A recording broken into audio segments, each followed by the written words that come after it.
If we lose the remote control and bought a new one, how do we pair it? The first step, we need to turn off the power. Then turn it on again.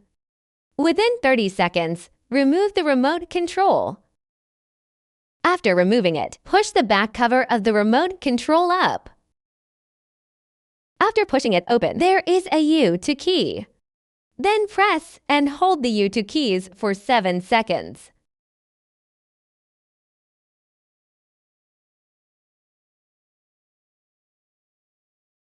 Then the screen will shake up and down.